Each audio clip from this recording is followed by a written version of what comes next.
여러분께서는 지금 경제학자 곽수중이 보는 새로운 시사, 곽수중의 뉴스 정면 승부와 함께하고 계십니다.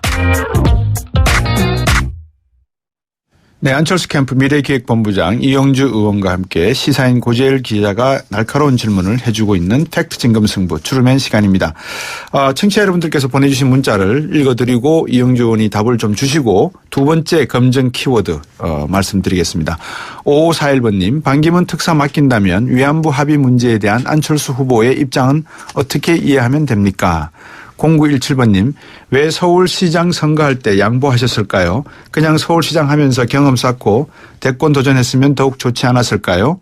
6976번님, 저는 이영주 의원님 예스노 버럭 요정에 강경했던 모습 기억합니다. 안철수 후보의 재판하기도 전에 사면 이야기 벌써 꺼냈는지 모르겠습니다만 검사 출신으로서 박 전 대통령의 사면에 대한 개인적 생각을 묻고 싶습니다. 2102번님, 세월호 학생을 구하다 숨진 기간제 선생님들 순직 인정 안 된다고 하던데 안철수 후보와 국민의당은 여기에 어떤 입장인지요? 예, 먼저 순서대로 말씀을 드리겠습니다. 이 위안부 합의에 관련해서는 반기문 전 사무총장과 저희 당이 생각이 많이 틀립니다. 그래서 위안부 합의에 관련한 외교적인 문제에 대해서는 반기문 총장에게 특사를 맡길 것 같지 않아요. 네. 그리고 저희 당과 그리고 안철수 후보의 입장은 위안부 논의가 합의가 피해자인 위안부 합의가 전혀 논의되지 않고 입장을 고려하지 않았다는 건 참 차원에서 재논의되어야 한다는 게 입장입니다. 네. 두 번째로 왜 서울시장 때 양보를 했느냐 이렇게 물으셨지 않습니까? 예. 안철수 후보에게 물어본 적이 있어요. 똑같은 질문 저도 물어봤어요. 예. 이렇게 말씀하시더라고요. 예. 서울시장은 대권 도전하기 위한 경험하는 자리가 아니다. 예. 잘할 수 있는 사람이 해야 된다고 판단을 해서 예. 박원순 현 시장께서 더 잘할 것 같다는 생각에서 양보를 했다는 그런 취지의 말씀을 하시더라고요. 예. 저는 일견 입장이 이해갑니다. 예. 그다음 안철수 후보가 사면을 왜 꺼냈냐 이건 전혀 사실과 다릅니다. 안철수 후보는 기자의 질문에 원론적인 답변만 한 것이고 안철수 대표가 오늘 명확히 이야기를 했어요. 비리 정치인과 경쟁에 대한 사면권을 자의적으로 행사하지 않겠다는 공약을 재확인한 거다. 네. 그리고 안철수 후보의 입장은 박근혜 전 대통령은 재판을 물려고 기소도 되지 않은 상황이기 때문에 현재 상태에서는 사면 여부에 대한 논의 자체를 하는 게 부적절하다. 네. 이렇게 명확한 입장을 밝히고 있는 겁니다. 예. 다음으로 세월호 관련한 기간제 교사의 순직 인정 여부에 대해서는 저는 법률적으로도 본다면은 순직 인정이 저는 가능하다고 봅니다. 예. 하지만 그게 불가능하다고 본다면은 법을 개정해서라도 순직을 인정해야 된다는 게 저와 당 그리고 안철수 후보의 입장입니다. 예. 알겠습니다. 예. 자, 우리 이영주 의원께서 지금 청취자 여러분들이 보내주신 네 가지 질문에 대해서 상세하진 않지만 그래도 개략적으로 충분히 이해하실 수 있는 그런 답을 드렸다고 가정을 하고 두 번째 키워드로 넘어가 보겠습니다. 검증 두 번째 키워드입니다. 안녕하세요. 저는 자영업을 하다가 얼마 전에 폐업을 하고 손자를 돌보고 있는 젊은 할머니입니다. 저는 안철수 후보 하면 부자, 사장님, 교수라는 이미지가 떠오르는데요. 대통령이 서민의 마음과 생활을 누구보다 잘 아셔야 서민을 배려한 정책도 추진하실 수 있을 텐데 요즘 애들 말로 금수저이신 분이 그게 과연 가능할까라는 생각도 드는데요. 팩트 진검승부 두 번째 검증 키워드 금수저 신상 검증. 주식 부자 금수저 논란. 그는 서민을 모른다? 네, 두 번째 키워드는 안철수 전 대표의 신상 검증입니다. 청취자 여러분들도 문자로 질문 보내주시면 제가 짧게 읽어드리고 이영주 의원의 답을 구하도록 하겠습니다. 짧은 문자 50원, 긴 문자 100원, 우물정 0945원입니다. 이영주 의원님, 이발 어디서 하십니까? 저는 저 지역구에 있는 집 근처에 있는 미장원에서 삽니까? 보통 얼마 정도 줍니까? 13,000원. 13,000원. 어제 전 12,000원 주고 있습니다. 네. 안철수 후보가 여기 계시면 이발 어디서 하시는지 제가 여쭙고 싶어요. 고재열 기자 질문해 주시죠. 예. 어쨌든 이제 안철수 후보의 부모님도 경제적 능력이 상당히 있으셨던 분이고 지금 본인도 상당한 자산가다 보니까 금수저로 태어나서 금수저로 살았는데 서민의 삶을 이해할 수 있을 것인가.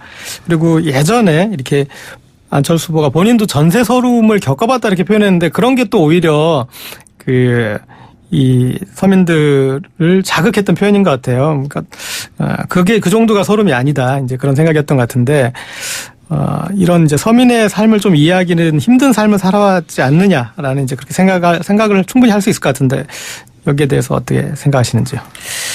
그렇죠. 뭐 대선 후보 중에서는 가장 재산이 많은 게 사실입니다. 하지만은 그 모든 재산들이 부모님으로부터 단 한 푼도 물려받지 않고 예. 본인이 스스로 이루어냈다는 점을 감안해 주셔야 할 것입니다. 예. 그리고 서민들의 삶에 대해서도 많은 공감을 갖고 있는 것입니다. 가령 노숙자의 삶을 유지하기 위해서 그래서 모든 정치인이 노숙자로도 삶의 경험이 필요하다. 그렇게 예. 보지는 않습니다. 예. 그리고 서민의 눈높이 안 대표가 안철수 후보가 그런 말을 했었어요. 예전에 체험에 벤처회사를 할 때 네. 돈이 없어서 은행을 5년 동안 계속 돈만 빌려 다녔다는 겁니다. 네. 깡도 해가면서. 예. 그렇게 한다면은 그런 느낌 정도는 충분히 알지 않을까라는 생각입니다. 예. 자, 지금 방금 이 더불어민주당의 대선 후보 경선 내용이 나왔는데 보니까 수도권과 강원 투표소 결과 문재인 후보가 64.9%면 이제 결선 투표 없이 최종 후보라고 아마 나올 것 같습니다. 이제 계산이 그렇게 될 것 같은데, 그러면 이제 대선 본선에서 안철수 후보와 겨룰 가능성이 거의 이제 확실하게 보이는데, 이번 돌발 질문인데 결과가 나왔으니까, 최종 결과 어떻게 예상하십니까? 대선의 결과를 말입니까? 네. 제 생각으로서는 47대 43 정도 되지 않을까. 예. 47대 43으로 저희 안철수 후보가 대통령 당선되지 않을까 이런 생각합니다. 양자 대결 구도에서죠. 3자 그쪽을 합하면 지금 넘지 않습니까? 3자든 4자든 간에 예. 두 후보가 얻을 수 있는 그 정도는 90% 정도 될 것이다. 예. 이 생각을 합니다.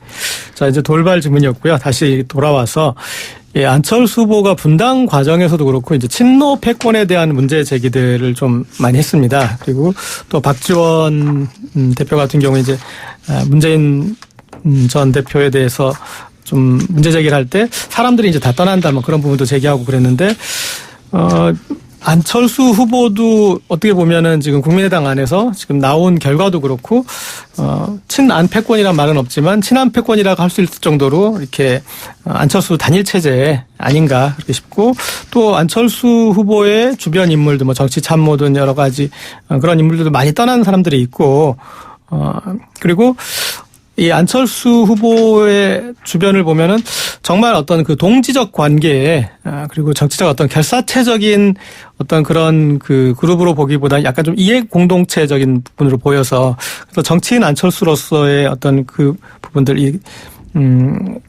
문제 제기했던 그동안에 새 정치를 하겠다고 그랬는데 지금에 있는 그 안철수 후보의 모습은 기존 정치인과 그렇게 차별화가 좀 저는 별로 안 되는 것 같은데 어떻게 보시나요?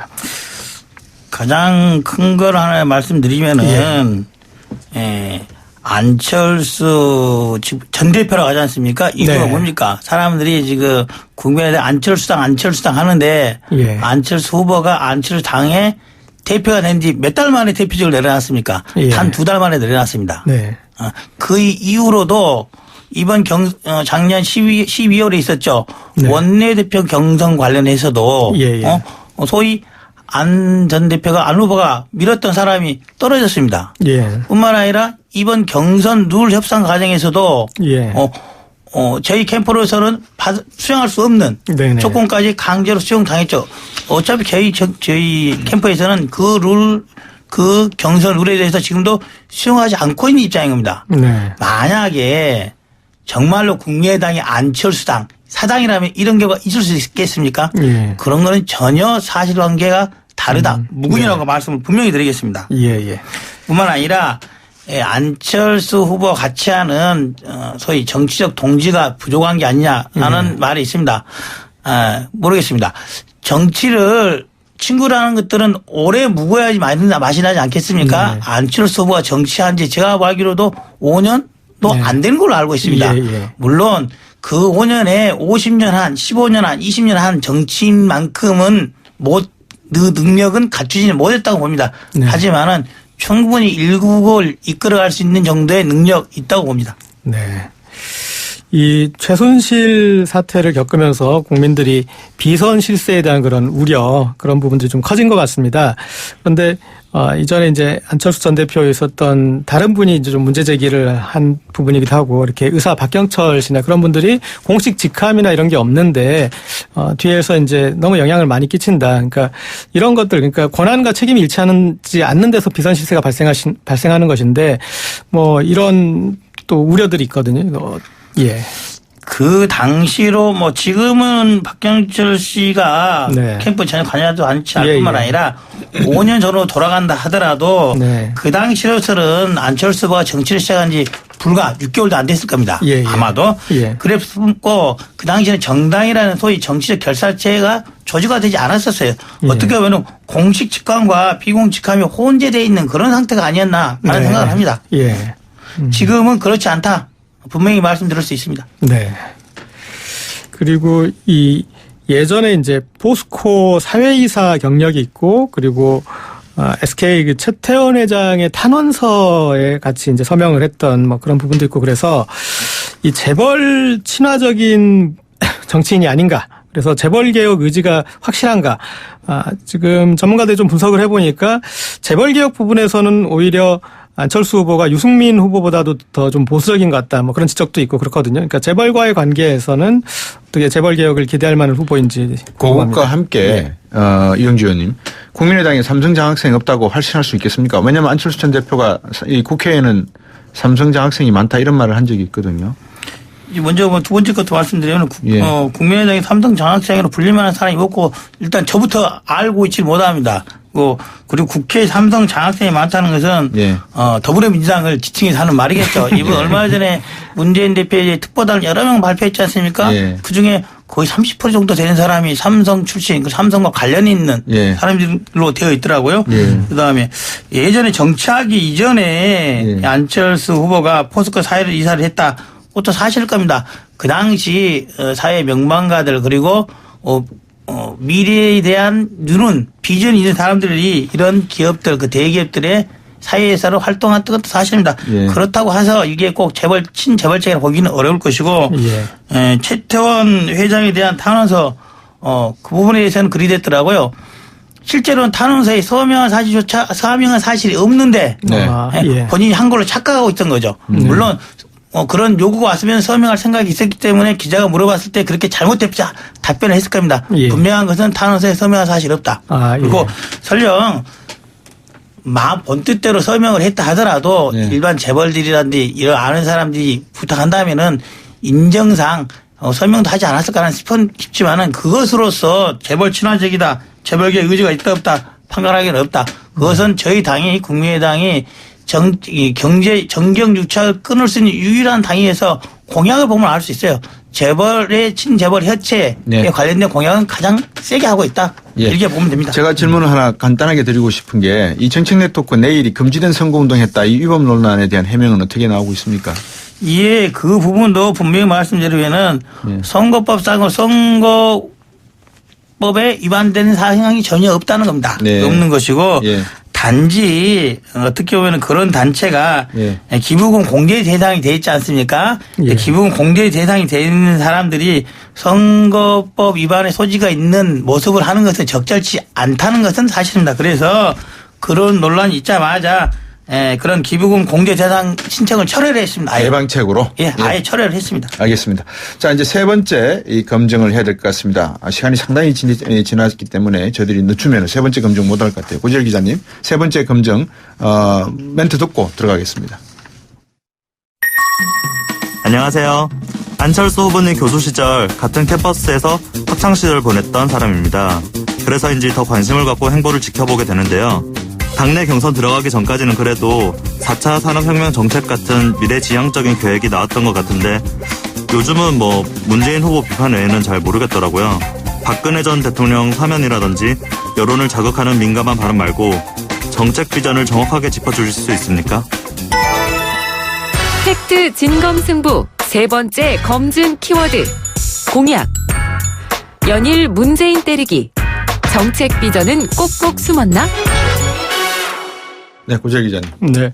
앞으로 질문과 조금 연결해서 질문을 드리면, 아무래도 소수당이다 보니까 국민의당의 수권 능력에 대해서 조금 의혹을 제기하는 유권자들이 많이 있는 것 같습니다. 그래서 이용주 의원님이 보시기에는 국민의당이 이런 정책, 이 분야에 대해서는 다른 정당보다 잘할 수 있다. 그런 부분을 혹시 이렇게 들어주실 수 있을까요? 제가 본다면은 뭐 모든 분야에 있어서 공약만으로 본다면은 모든 분야에서 타 당을 압도하지 않나라는 생각을 합니다. 특히 교육 분야에 있어서는 예. 교육 분야에 있어서라든지 청년 실업 그리고 중소기업을 살리는 그 부분에 있어서는 다른 당보다 보다 구체적인 정책 대안들 많이 있다 이렇게 봅니다. 그 교육 분야 같은 경우에 이제 학제 개편을 이제 들고 나왔는데, 근데 이제 한국의 교육에 대해서 대부분 이제 문제의식을 느끼는 것은 입시주의 교육이라는 이 부분인데, 이런 근본 문제가 있는데, 그 근본 문제를 해결하지 않고 학제 개편이 효과를 볼 수 있겠느냐, 그렇게 생각하실 분들도 있을 것 같은데요. 그렇습니다. 자, 입시를 하는 이유는 뭐겠습니까? 학부모들이 입시를 자녀들을 좋은 대학 보낸 이유는 마치고 나서 좋은 직장, 사회생활을 해야 하는데 건전한 직장을 잡고 할 수 있다는 것을 전제로 하는 겁니다. 좋은 대학 갔는데 그 다음에 직장 못 잡는 거, 대학을 졸업해도 예. 직장을 못 잡고 직장에 제대로 적응하지 못해서 나온다 한다면 아무 의미가 없는 거 아니겠습니까? 그런 점에서 우리나라 전체의 초, 중, 고등학교의 개편을 해야 된다. 그것은 학제 개편을 통해서 장기간에 걸친 학제 개편을 통해서 교육의 구조를 바꾸자라는 걸 전제로 하는 겁니다. 이 얼마나 정책 역량이 있는지는 그동안에 또 이제 경험으로 우리가 비춰보면서 알 수 있을 것 같은데, 의원 시절에 안철수 후보의 그런 기여한 주요 정책이 있었는지, 그리고 어떤 입법 활동에 또 성과를 남겼다면 어떤 것을 또 꼽을 수 있는지 궁금합니다. 이게 뭐 제가 안철수 의원과 정치를 한 지가 아직 일체의 1년이 안 된 상태에서 예. 이 앞에 19대에서도 어떤 정책을 했는지 어떤 입법 활동이 사실 제가 뭐 정확히 답변 드리기는 어려운 입장에 있는 것만은 사실입니다. 하지만 이번 임기에 들어서만도 여러 가지 법안들을 제출을 했고 예. 국민의당 전체로 본다면은 많은 개혁 입법들을 했죠. 얼마 전에 있었던 검찰청법 개정을 통해서 예. 청와대에 대한 검사 파견 금지 그리고 이걸 실질화하기 위해서 청와대 근무 후 검찰 복귀를 제한하는 그런 법안도 만들어서 제출을 해서 통과를 시켰죠. 예. 그러면 이용주 의원님도 검찰 출신이고 그러시니까 지금 검찰 개혁에 대한 어떤 그 국민적 요구가 큰데, 안철수 후보의 이 검찰 개혁 또 확장해서 사법 개혁에 대한 그런 의지나 혹은 정책은 좀 어떻게 되는지 궁금합니다. 그렇습니다. 뭐 검찰 개혁에 대해서는 먼저 공직비리수사처를 신설하겠다는 공약을 냈습니다. 예. 물론 이게 다른 당들과의 담력 협의가 돼야지만 완수될 수 있겠죠. 뿐만 아니라 검찰의 권한 독점에 대해서는 방지책으로 검경 간의 수사권 조정 이런 부분도 충분히 검토하겠다는 것도 이번에 공약을 제출했습니다. 뭐나 향후 장기적인 과제로서 검찰총장의 임기제라든지 아니면 검찰총장 그리고 검사장들의 직선제 이런 논의도 지금 검토 사안에는 들어갔죠. 이번에 공약에는 들어가지 않지만 그런 식으로 검찰이 무소불위의 권력을 남용하는 것을 제한하는 장치들을 두고 있다. 이렇게 보시면 됩니다. 제가 질문을 중간에 하나 드리고 싶은 게, 지금 정책 공약 많이 준비하고 계신다는 말씀, 또 좋은 내용이 상당히 많겠죠. 안철수 의원도 나라를 걱정하는 분이니까. 그런데 이제 앞에서 고재일 기자가 질문을 했습니다만, 일단 국회를 통과해야 되지 않습니까? 우리나라 정치의 특징이 발목 잡히지 않습니까?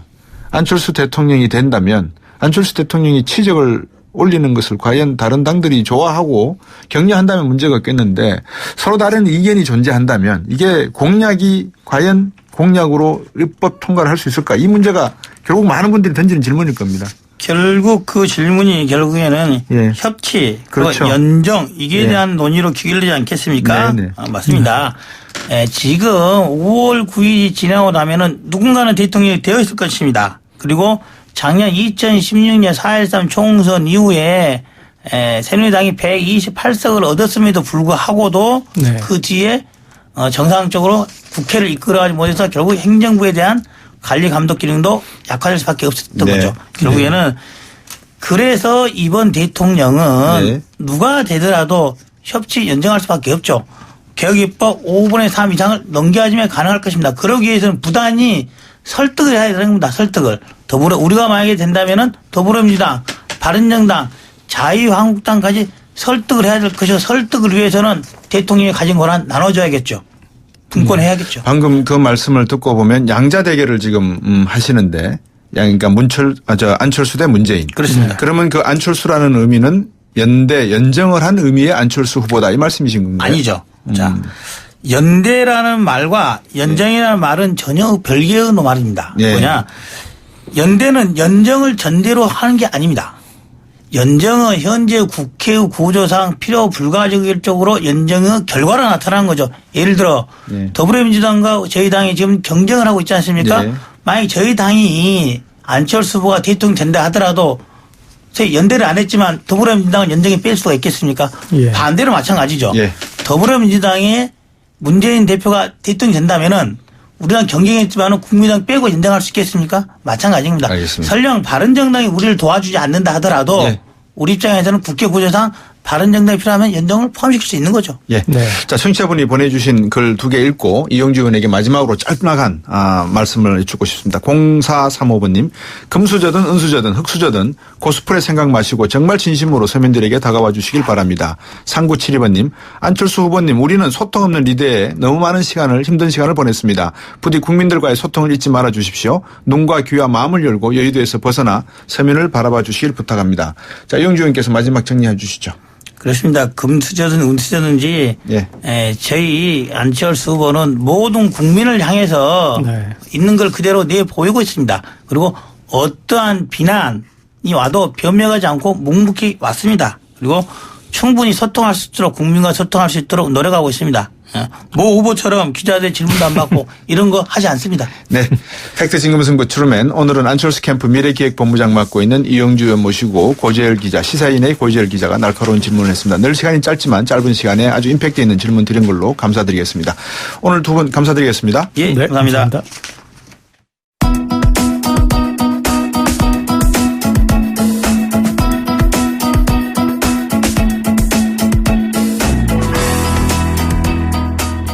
네, 인터뷰 내용은 홈페이지와 인터넷 포털 사이트 검색 통해서 확인할 수 있습니다. 지금까지 프로듀서 이은지, 작가 홍기, 김은진, 기술감독 안홍진, 김승희, 진행의 박수중이었습니다. 내일 뵙겠습니다.